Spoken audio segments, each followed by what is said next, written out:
everyone. Thank you for coming. Can everyone hear me okay? Yeah. Okay, great. So I'm excited to be here hosting you all. It's a great way to start off the whole semester, and we have some really great readers tonight.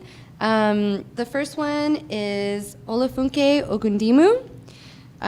She was born in Lagos, Nigeria. She writes of the Lagos she loves, hates, and fears. And I asked everyone for a fun fact about themselves, which I was supposed to have you guess, but I forgot.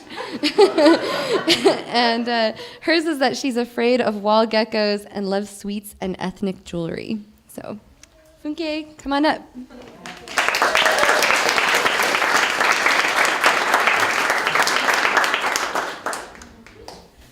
Okay. Hello, everyone. I'm going to read you an excerpt from my short story, My Mothers Never Tell the Truth. It's a young woman's take on her experiences of being raised by a collective of liars. I hope you enjoy it. Okay. My mothers never tell the truth. Christiana Omolawake Oyewale ni Ogundare was my mother, and she never told the truth why she lived on the top layer of the earth. As a child, I grew up on the constant lookout for eye blinks, nose twitches, finger snaps, toe taps, or puckered mouth, letting go of silent hisses. For that was the very moment she changed the shades of truth. Whenever my mother said her name out aloud, Christiana Omolabake, Oyewale, daughter of Ogundare, the names on her birth certificate and marriage certificate, I knew she was about to lie. I would check the skies for the sun. If she said it was morning, I knew it was evening. If she beat her breasts and hissed out aloud her praise name, Akmike, I knew for sure she was about to turn black into white. I can never forget when I was 6, and an imp of mischief sat on my shoulders and made me nearly snuff out her life. She sent me to Mama Tolu for her arodo. Mama Tolu said she had lent it to Mama Dupe, so I went to Mama Dupe. She said she had lent it to Mama Shehu. So those lying mothers passed me all over the neighborhood until I walked the naughtiness out of me.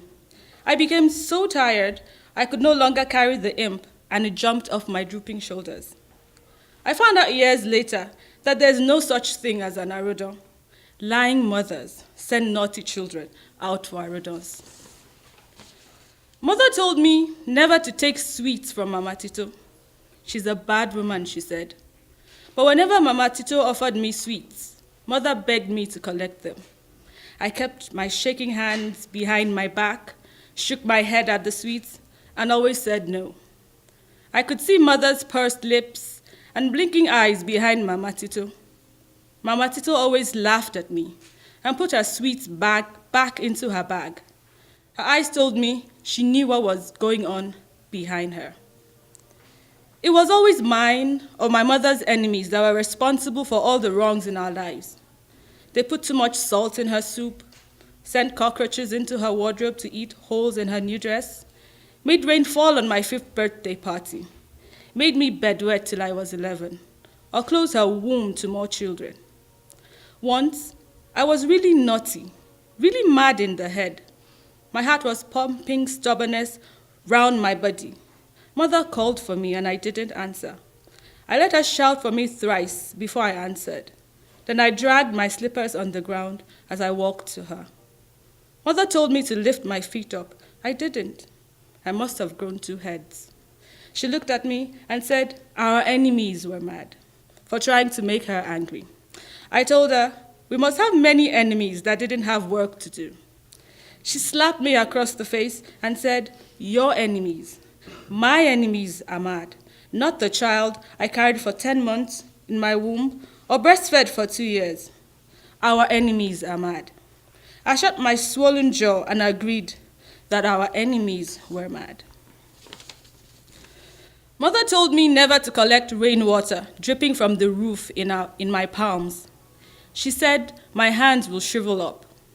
When cool winds, the bearer of rain, rushed into our house, I sneaked out of the house sometimes and collected cold water as it fell from the roof in my palms.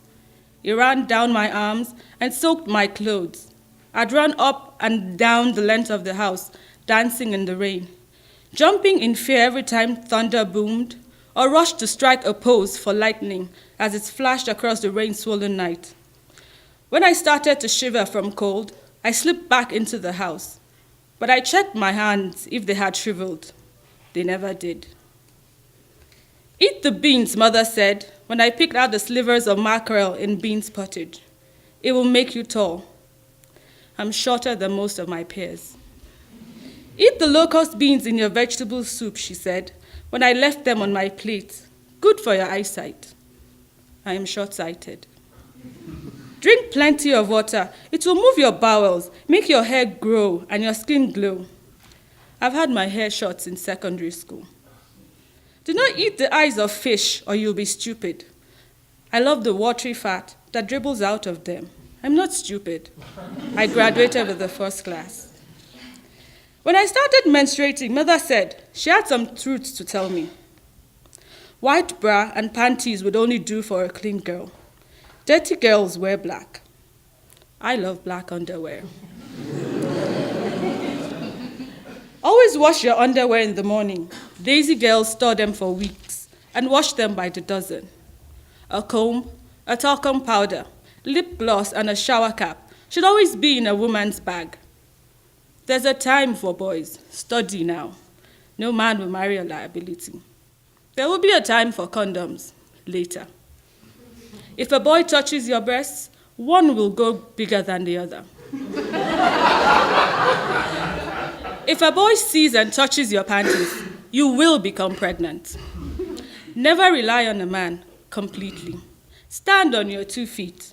Buy landed property in your name, not your husband's. Always have an emergency fund. Live for your children. Don't ever stop dreaming.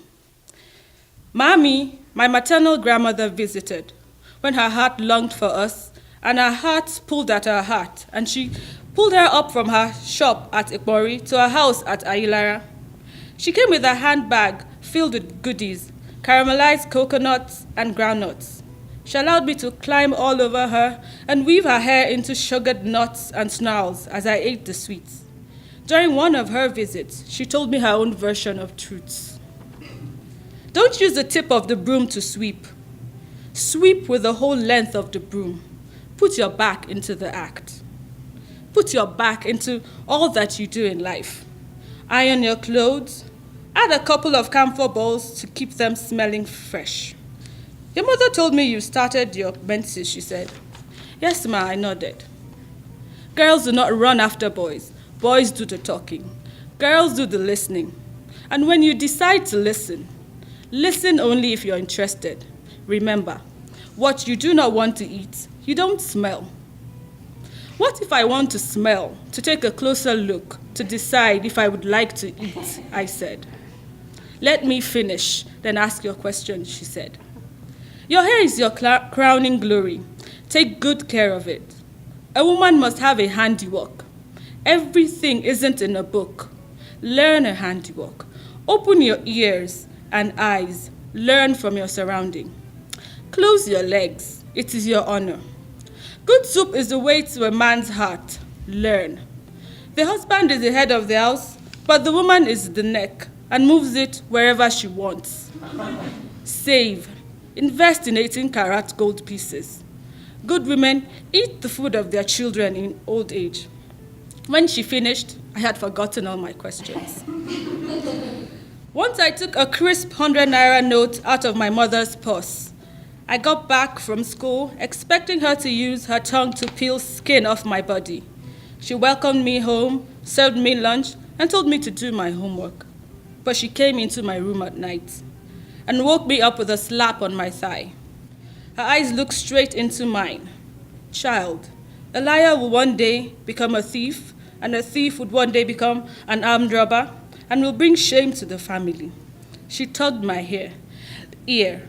Listen well, my child, and learn. There are lies and there are lies. Sometimes a lie wears different shades of truth, but it is still a lie. She looked into my eyes until I nodded. She left my room with a satisfied smile on her face. She didn't give me pocket money for 2 weeks. Mother died years ago, but her spirit lives on in me. I lie. I enjoy when people swallow my lies as truths. I watch the lie go down their throats and then take control of their minds. I can spot a liar. I was born by one, raised by many. I can hear a lying heart as it beats faster, feel the air moved by a twitching eye or a nose. Sometimes I can see lies forming in the brains of people when my mother's spirit is strong upon me. I miss my mother. People say the spirits of the departed ones never leave us. They tell me, mother's spirit will always be with me. The dead with children do not sleep with both eyes closed. I know better. I can see her shaking her head, beating her breast, hissing out her name. She'll check on me, but she will not always be there, she'll say. She would roll on her stomach, her favorite sleeping position, and sleep. Sleep well, mother, till we meet again in my dreams. You taught me well. Thank you.